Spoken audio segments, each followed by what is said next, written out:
नमस्कार मित्रांनो. आज मी पुन्हा एकदा तुमच्यासमोर एक नवीन भयकथा घेऊन आलेलो आहे. भयकथेचं नाव आहे शॉर्टकट.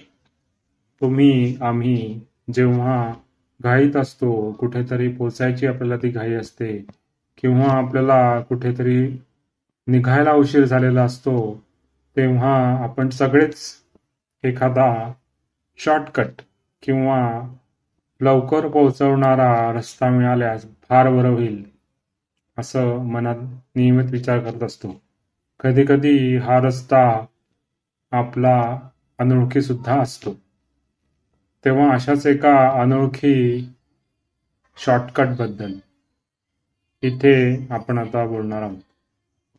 नाशिकच्या डोंगर रांगांच्या पलीकडे एक जुना जंगल रस्ता होता. लोक त्याला काळा घाट म्हणायचे. अधिकृत नाव काहीच नव्हतं. नकाशावरही तो रस्ता धुसर रेषेसारखा दिसायचा, जणू कोणीतरी पेन्सिलने काढलेला आणि अर्धवट सोडून दिलेला.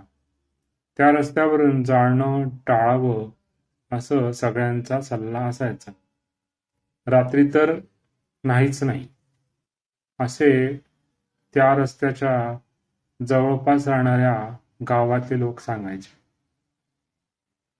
चेतन, जो आता लवकरच या रस्त्याने जाणार होता, त्याचा ह्या असल्या कुठल्याही गोष्टींवर विश्वास नव्हता. वीकेंड सुरू झाला होता, त्यामुळे तो, त्याची बायको स्वरा आणि त्याचा 10 वर्षांचा मुलगा अथर्व, तिघ जण गाडीतून पुण्याहून नाशिककडे निघाले होते.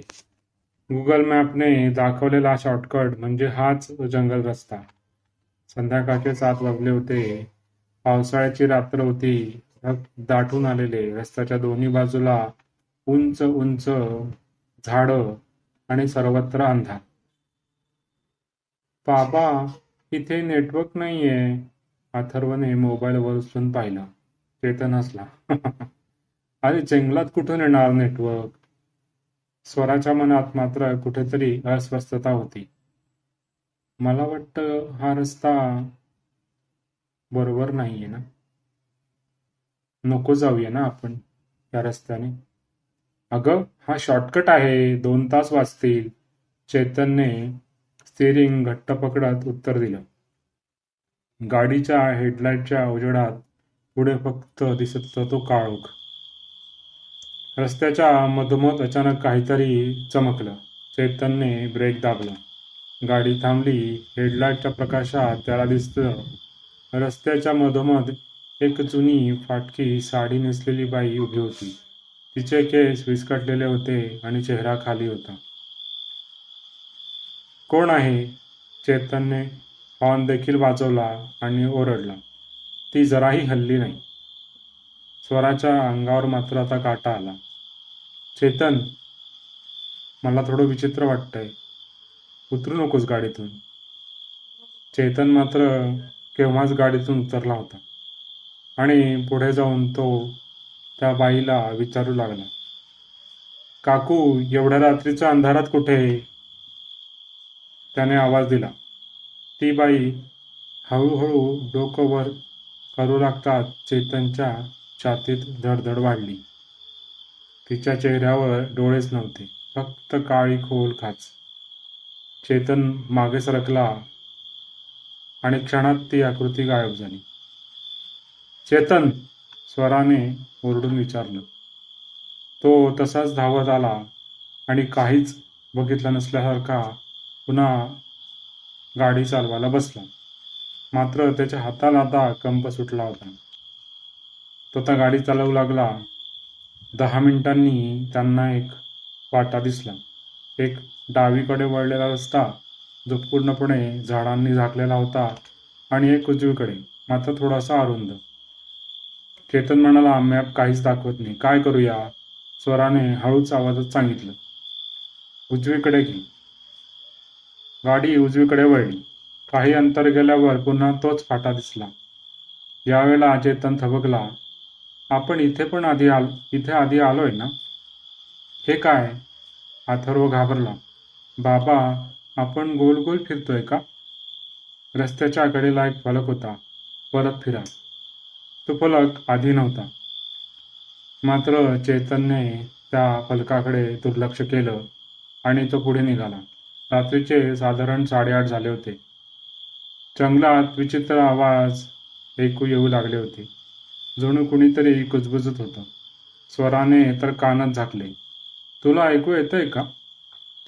चैतन्यने काहीच उत्तर दिलं नाही, कारण त्याला आता ते स्पष्ट ऐकू येत होतं. कोणीतरी त्याचं नाव घेत होतं. चेतन, चेतन. तो आवाज झाडांमधून येत होता. अथर्व रडू लागला. बाबा, घरी जाऊया ना. अचानक गाडी बंद पडली. इंजिन सुरूच होत नव्हतं. चेतन बाहेर उतरला. मोबाईलचा टॉर्च सुरू केला. जंगलात सर्वत्र अंधार पसरलेला होता. दूरवर एखाद्या घुबडाचा आवाज येत होता. तेवढ्यात त्याला जाणवलं कोणीतरी त्याच्या मागे उभं आहे. त्याने हळूच मागे वळून पाहिलं तर तीच बाई होती. यावेळी तिच्या चेहऱ्यावर डोळे होते, पण ते पूर्ण पांढरे.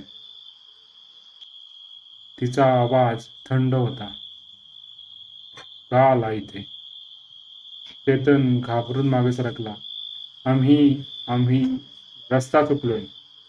ती बाई हसली. हा रस्ता कधीच संपत नाही. क्षणात ती हवेत विरली. स्वराने जुन्या आठवणी सांगितल्या. माझ्या आजीने सांगितलं होतं, या जंगलात एका स्त्रीचा अपघात झाला होता. तिचं मूल गाडीतच जळून मेलं. तेव्हापासून ती असा रस्ता अडवते. चेतनच्या अंगावर शहारा आला. म्हणजे आपण? तेवढ्यात अथर्व ओरडला. गाडीच्या मागच्या सीटवर ती बाई बसलेली होती. माझ्या मुलाला पाहिलंत का? ती हळूच म्हणाली. चेतनने कसाबसं इंजिन सुरू केलं. गाडी वेगाने पुढे घेतली. जंगल संपतच नव्हतं. अचानक पुढे एक पूल दिसला, अर्धवट तुटलेला. गाडी थांबली. पुलाच्या मधोमध एक लहान मुलगा उभा होता. त्याचे कपडे जळालेले होते. आई, तो म्हणाला. मागे बसलेली बाई किंचाळली. गाडी स्वतःहून पुढे सरकू लागली. ब्रेक काम करेनासे झाले. चेतन ओरडला. स्वरा, अथर्व. गाडी पुलावरून खाली कोसळली. दुसऱ्या दिवशी सकाळी गावकरी त्या रस्त्यावरून गेले. त्यांना काहीच दिसलं नाही. ना गाडी, ना पूल, ना अपघाताचे चिन्ह. फक्त रस्त्याच्या कडेला एक फलक होता, परत फिरा. आणि झाडांच्या सावल्यांमध्ये एक स्त्री उभी होती. तिच्या शेजारी एक लहान मुलगा. दोघांचेही डोळे पांढरे. ते पुढच्या गाडीची वाट पाहत होते. गाडी पुलावरून खाली कोसळली. क्षणभर सगळं शांत झाले. पण ही शांतता मृत्यूची नव्हती. चेतनने हळूहळू डोळे उघडले. त्याला जाणवले तो अजून जिवंत आहे. गाडी उलटलेली होती, पण त्याला वेदना जाणवत नव्हत्या. ना रक्त, ना जखमा. स्वरा, तो ओरडला. समोर स्वरा उभी होती. तिच्या चेहऱ्यावर विचित्र शांत स्मित होतं. आपण वाचलो का? चैतन्य विचारलं. ती काहीच बोलली नाही. फक्त त्याच्याकडे बघत राहिली. मागे अथर्व उभा होता, पण त्याच्या डोळ्यात पांढरा प्रकाश चमकत होता. चेतनच्या अंगावर आता मात्र काटाच आला. चेतन बाहेर आला. आजूबाजूला दाट धुकं होतं. पुलाखाली एक जुनी गंजलेली गाडी आधीपासूनच पडलेली होती. ती त्यांची नव्हती. ती खूप वर्षापूर्वीची वाटत होती. तेवढ्यात त्याच्या पायाला काहीतरी लागलं. एक नंबर प्लेट. त्यावर लिहिलं होतं MH15 EJ2009. चेतनच्या लक्षात आलं, 2009 मध्ये याच रस्त्यावर एका कुटुंबाचा अपघात झाला होता. ही तीच गाडी. स्वरा कुजबुजली. पण आपली गाडी कुठे आहे? चेतन घाबरून म्हणाला. जंगलात अचानक प्रकाश पडला. पोलिसांची गाडी आली. 2 पोलीस खाली उतरले. त्यांनी पुलाखाली पाहिलं आणि एकमेकांकडे पाहून हळू आवाजात बोलले. पुन्हा एक अपघात. चेतन धावत त्यांच्याकडे गेला. आम्ही इथे आहोत, मदत करा. पण पोलीस त्याला पाहू शकत नव्हते. त्यांनी स्ट्रेचर काढलं आणि पुलाखाली एक तुटलेली जळालेली कार दिसली. ती त्यांचीच होती. त्यात 3 मृतदेह होते. चेतनच्या पायाखालची जमीन सरकली. नाही, हे शक्य नाही, स्वरा शांतपणे म्हणाली. आपण तेव्हाच मेलो जेव्हा ब्रेक फेल झाले. धुक्यातून तीच पांढऱ्या डोळ्यांची स्त्री पुढे आली. आता तिच्या चेहऱ्यावर क्रोध नव्हता. ती शांत होती. तुम्ही माझ्या जागी आलात, ती म्हणाली. तू कोण आहेस? चेतनने थरथरत विचारलं. मी सायली. 2009 मध्ये माझ्या मुलासोबत या पुलावरून कोसळले. तिच्या शेजारी जळालेल्या कपड्यात तोच मुलगा उभा होता. आम्ही इथे अडकून आहोत, जोपर्यंत कोणी आमच्या जागी येत नाही तोपर्यंत. चेतनचा श्वास अडकला. म्हणजे आता आम्ही? सायलीने मान हलवली. जंगल रस्त्याचा एक नियम होता, जो इथे येतो तो परत जात नाही. पण आत्मा पूर्ण अडकून राहत नाही. तो पुढच्या भटक्याची वाट पाहतो. सायली आणि तिचा मुलगा हळूहळू धुक्यात विरू लागले. त्यांचे डोळे आता सामान्य झाले होते. आम्ही मुक्त झालो. तिचा आवाज मंद झाला आणि पुढच्या क्षणी चेतन, स्वरा आणि अथर्व रस्त्याच्या कडेला उभे होते. त्यांचे डोळे पूर्ण पांढरे झाले होते. दुसऱ्या दिवशी सकाळी एक ट्रक त्या जंगल रस्त्यावरून जात होता. ड्रायव्हरने पाहिलं, रस्त्याच्या मधोमध एक कुटुंब उभं आहे. पुरुष, स्त्री आणि एक मुलगा. पुरुषाने हात वर करून मदतीचा इशारा केला. ड्रायव्हरने ब्रेक दाबले, पण ब्रेक काम करत नव्हते. ट्रक वेगाने पुढे गेला. किंचाळ्या, धडका आणि पुन्हा शांतता. रस्त्याच्या कडेला फलक बदलला होता. परत फिरा, नाहीतर उशीर होईल.